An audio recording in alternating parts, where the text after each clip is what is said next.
Welcome. Thank you for joining me. My name is Sharron Murray. I'm a moderator for the Move Against Migraine Facebook group. And I'm here to chat about how we can advocate for ourselves and our migraine. So first, just a little bit about myself and kind of how I got here. I started having migraine when I was 5. And I've had it for about 60 plus years, I guess. So I've had a long experience with it, but I never got my first diagnosis for migraine until I was in my 40s. And at that time, I was an assistant professor at Cal State University Long Beach, and I was teaching critical care nursing to the undergraduate program along with med-surg nursing.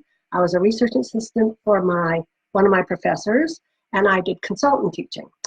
My migraine attacks started escalating in frequency, and my doctor sent me to migraine clinic. I got enrolled in the clinical trials for Imitrex, which turned out to be a lifesaver for me. But like we do, when we start getting a break between attacks, we take on more and more responsibility. And so then I decided to sign a contract to write a book about critical care nursing. I coerced a coworker to help me, and it ended up that I just could not balance the workload. Something had to give.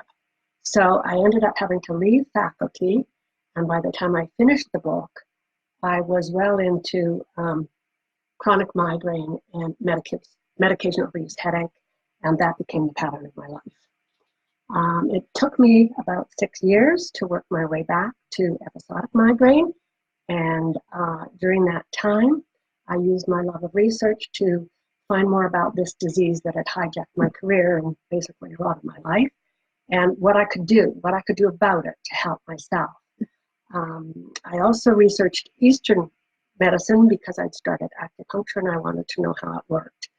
Now I just want to share with you, I've had some really bad news before I started. So I made some notes, thank goodness, so I can stay on track. So you'll see me looking at them so I don't kind of forget what I'm doing because my mind's a bit preoccupied. So the first thing then is I shared my story in my book, and when the book was published, that got me into advocacy. And so I started writing articles about research and sharing them on my website, research about migraine. And that got me introduced to the American Migraine Foundation. I think it was a few years ago, a number of us did a blog a week for Migraine Headache Awareness Month. And then from there, I went to being a partner with the American Migraine Foundation, a moderator. And what I do now, and I will wrap this up quite quickly so we can get on to what we're talking about, is I am now also writing for Migraine Again, some articles you may have noticed, and I also recently became a medical reviewer for Migraine Again. So all of this brought back to me what I lost. And when we lose our job, that was like over 25 years of my life was critical care nursing, you lose your self-worth. It just goes like out the window.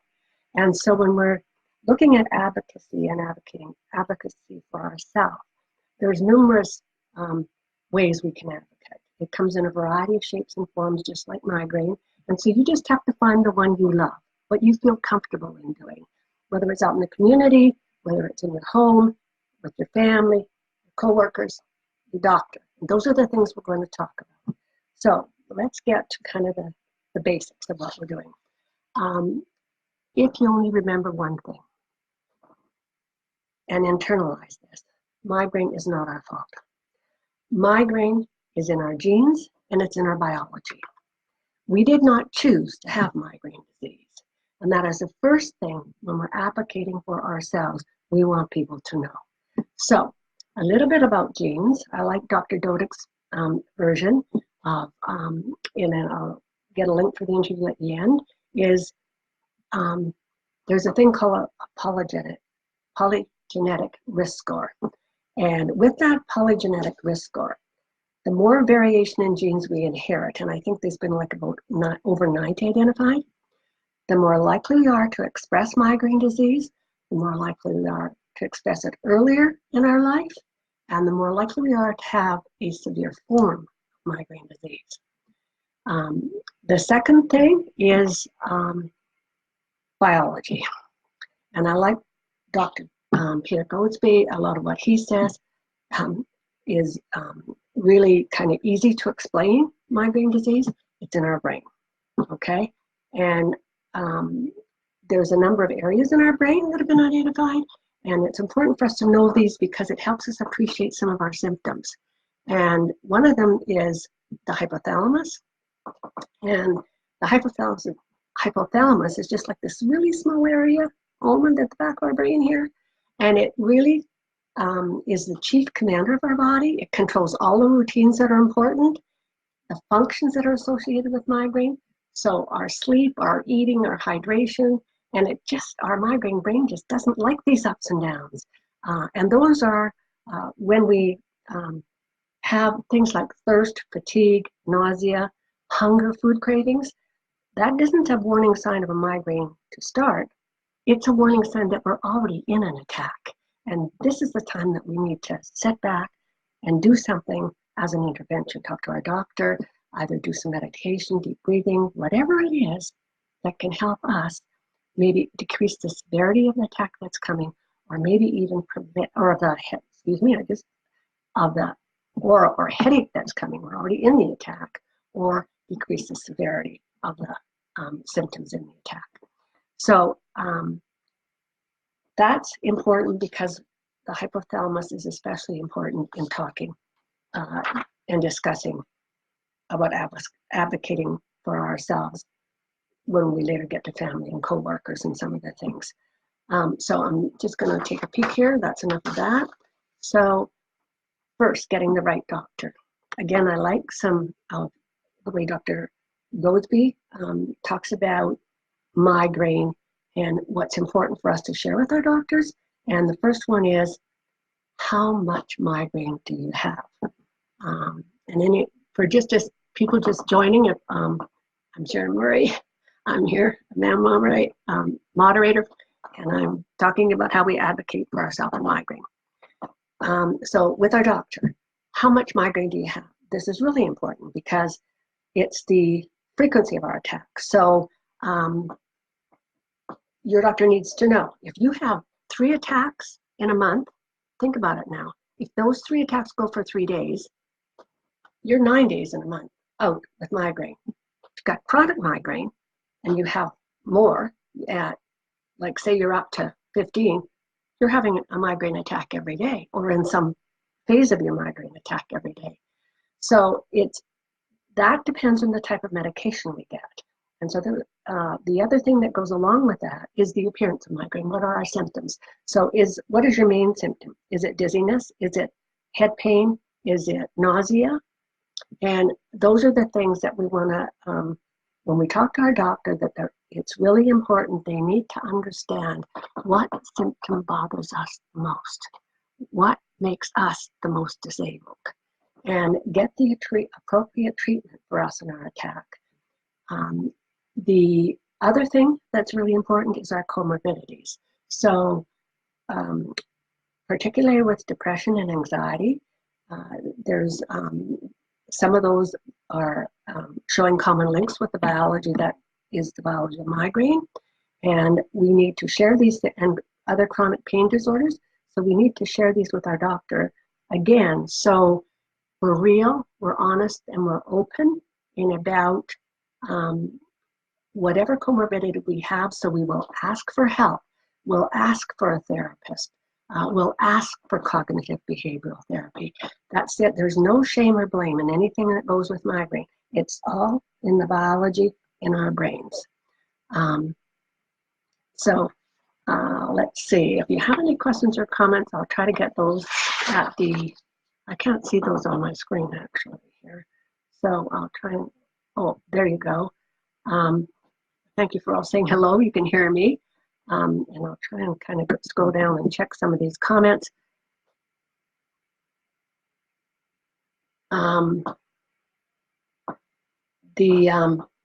The next thing I want to get to then is, okay, we talked about our doctor and advocating for the type of treatment we need. And sometimes our doctors,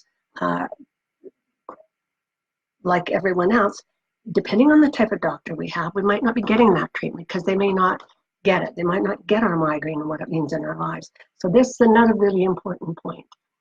We need to let our doctor know what is the outcome we want for our treatment. If we have chronic migraine, that may only be, you're going to be happy if you can have a few pain-free days. If you have migraine with vertigo or vestibular migraine, the dizziness, it's the things that what is the outcome we want from our treatment, and we need to let them know, and they often don't ask, is how does it impact our life? Because that makes a difference. If it's affecting our career, we're about to lose our job, or our marriage is about to break up, whatever it is, and how it's affecting our life, we need to share that with our doctor, because maybe there's other help we need. Maybe we need help with a therapist. Maybe we need help in another way. And if we don't tell the doctor, they don't know. So the next one would be family. And here's where we're going to get back to the hypothalamus.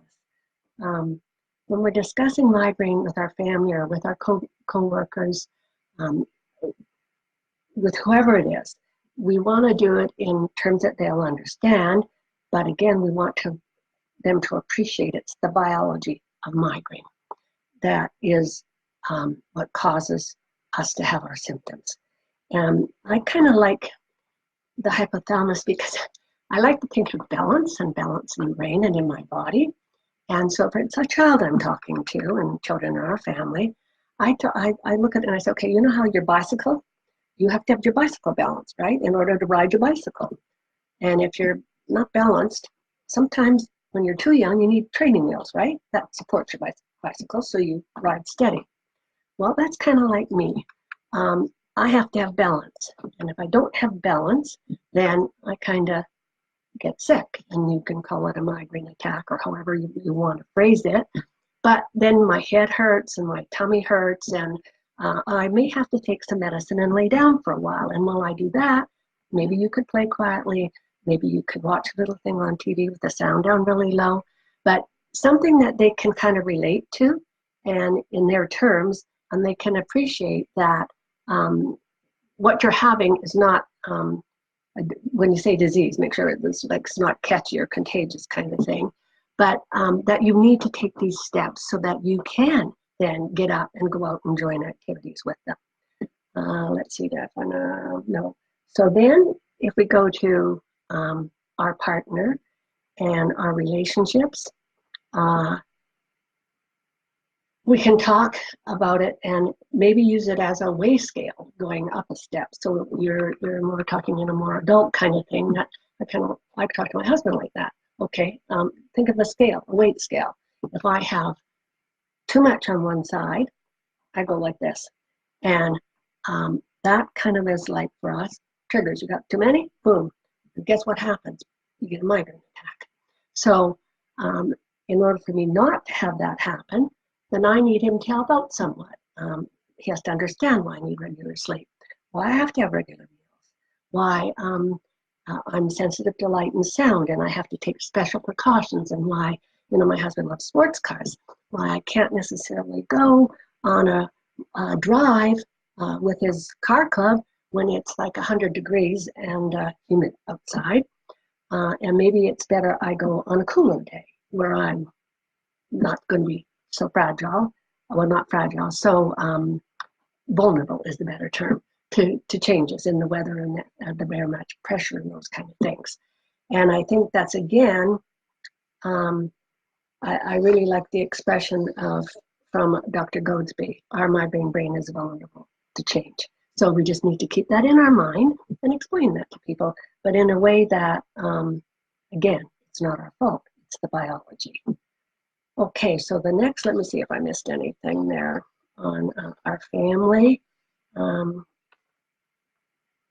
Just talk openly about the challenges. And it's helpful to involve whoever, whether it's your partner, your spouse, your your closest family and friends, about the challenges in migraine in your life.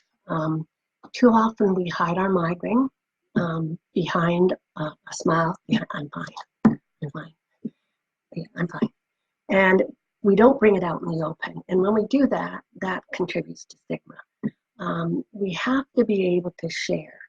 And it's hard sometimes. I lived for years. Nobody knew I had migraine. In fact, when I went chronic with medication overuse, headaches, the only one that knew was my husband. I mean, the closest, the kid, the family, the closest. But nobody else really did.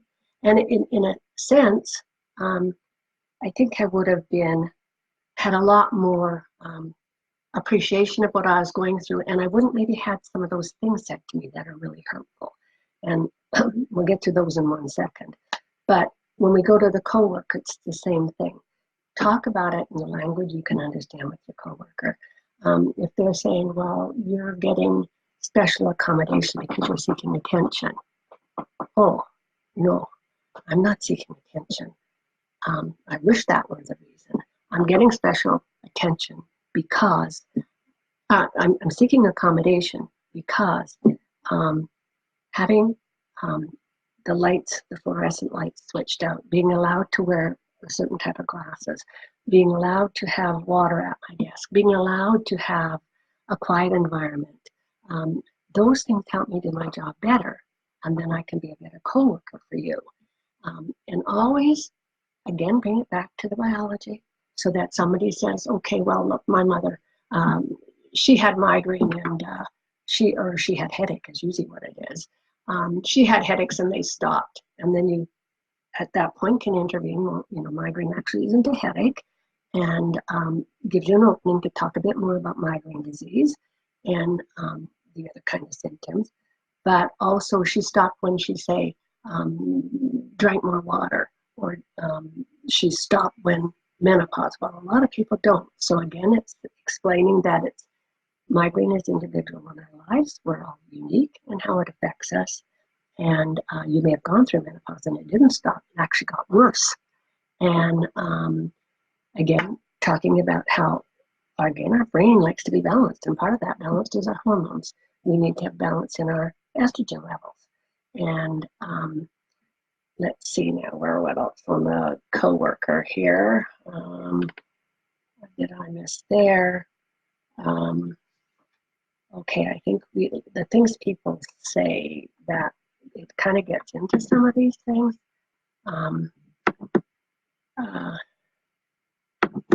And thank you for all these people that have joined, all the names I recognize. And again, I had some bad news right before we started, so I'm kind of looking down my notes periodically so I don't babble and I can kind of stay on track and cover the points that I want.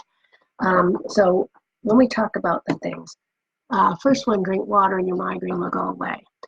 We all know we need to be hydrated, but drinking water during an attack might just be impossible for us because of the nausea. So that's, again, we've got to explain to them. And that isn't going to make my migraine go away. You know why? Because it's a disease. And it's, again, the biology in my brain. And certainly, if I drink water all the time to keep myself hydrated, I might prevent an attack, but it is not going to make my migraine disease go away. The other thing is, I do like this one. You can't eat chocolate. You shouldn't eat chocolate because that's going to, and then they'll say cause a migraine or cause a headache. There again, you come in with, oh, okay. Migraine, the cause of migraine is in my brain. It's my biology. And this is where the language we use when we speak about migraine is really helpful. We want to be sure, and I don't know if this is another thing really to remember, don't use trigger causes migraine.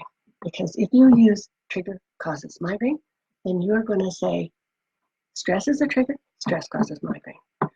I internalized that for 42 years. Stress caused they were headaches, often people told me before I was diagnosed with migraine, but that's what caused my migraine. That's self-blame. Immediately as soon as we say that, we're blaming ourselves for our migraine, we're blaming ourselves for the loss of everything, the activity, everything we do that we lose to migraine, we're blaming ourselves because we're internalizing that trigger caused my migraine. And so we need to make sure we say, somebody says chocolate causing the migraine. We'll get to another thing there in a second, but no, it doesn't cause my migraine. And in fact, with chocolate, chocolate is a signal that my migraine, if I'm craving chocolate, is a signal my migraine attack has started. That's part of a food craving. That means I need to take an intervention. I'm craving sweets, I'm craving salts. I want to do something, again, to try and prevent or lessen the severity of an oral or headache that's going to follow. And I put some links later. If you want links, just add them in the comments, and then I'll make sure I add them in. But then back to, let's see, we're doing chocolate as a cause. And it's not, it's not a trigger, okay? It's the sign our attack's underway. Then if you're at work and this kind of thing happens, you can always say to your, when you're having, you can feel an attack coming, it's always, I can do better in my job if I can take my medicine and relax for a few minutes, go somewhere, and let my medicine have a chance to work. Then I can come back and be better at my job. The other thing, I wish I could stay home from work like you do. And then you just, again, there's 2 articles that are really helpful here that I forgot to mention. On the AMF website, there's one by Dr. Buse and there's one by Dr. Shapiro. Dr. Buse has got some great information on hers about how you start a conversation with anyone about migraine. So a lot of these things I'm covering, you can find information there. And for Dr. Shapiro about standing up and speaking up for migraine, because if we don't and we hide behind it, that adds to stigma. We want to get it out in the open. Okay, so that was wish I could stay home from work, and you say I don't want to stay. I wish I could go to work. I wish I could play. I wish I could with my kids. I wish I could join in all the other activities with my family. And I'd trade you places in a minute, kind of thing. But again, let me kind of take my medicine and take a rest and see if that can help me be better at my job. Let's see. We always get headaches.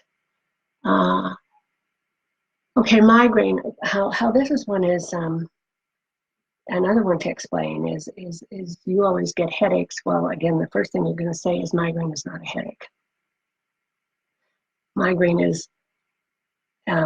involves a lot of other symptoms besides headache, and sometimes we can have a migraine without a headache. So again, you explain your symptoms, how migraine affects you, and you can explain it to some people like, okay, so it's the biology of my brain, and I get it like some people get diabetes. It's in their biology. Their blood sugar drops low, they may have certain symptoms. Their blood sugar is too high, they have certain symptoms. It's the same for me. I need to, again, keep in balance, because if I upset my scales, then I am going to have a migraine attack. So sometimes I have to keep what keeps me in balance, and also because we're sensitive. We're to our surroundings, the light and the noise and the sound, the smells. And so you can explain it to them as, I have to have an environment, the one I request, because of this sensitivity in my brain. And that, if I can have that, then I can function better. Let's see. I think we talked about my favorite, probably at the end, is you can handle stress. You're emotional. I think we've all heard that. And you kind of have to take a breath and again explain it, and again avoid the word stress causes my attack. If somebody says those words, it's no. Stress may set off my attack, but it doesn't cause my attack. It's the biology in my brain. Let's see. You can also, again, explain with your partner. This is a really good one. With your family and your partner is that, or spouse, whichever, is that stress can interrupt your sleep. And so you want to maybe talk out things that are stressful and are um, you know, that you're going to go to, if you do like I do, you go to bed at night and you're awake all night. You can't shut your brain down. It won't be quiet no matter. And it's bad enough when you have migraine and if you have pain with migraine and other symptoms, because again, you can't sleep. That activates your sympathetic nervous system and your stress response. So when we're trying to shut it down, it's not going to. It's going to keep going. And that's where, again, we need the kind of right medication that can help us, not just, we want something not just to relieve our symptoms, relieve that nausea and pain or whatever else we're feeling. We want something that's going to help us sleep, because we know if we could sleep, we might just feel better. And it's really just so very hard to sleep. And that's why we want to, you know, it's funny, getting your partner involved and helping them or your family members, whichever it is, helping them understand migraine, they can become your best advocate. My husband is my best advocate. When we go to stay with his family, I have a sister-in-law, she's called me lazy. She says to my husband, "Why does she sleep all the time?" And my husband will stop up to play and he'll say, "She has migraine disease."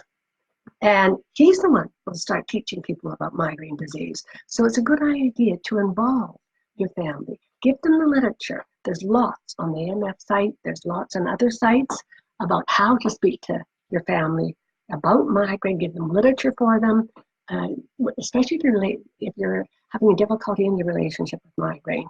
It's not just going to therapists and counseling. It's communicating with them and what the challenge.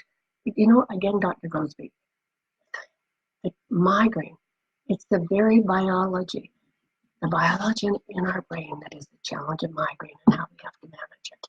And so we each have to do ours uniquely in the best way we can.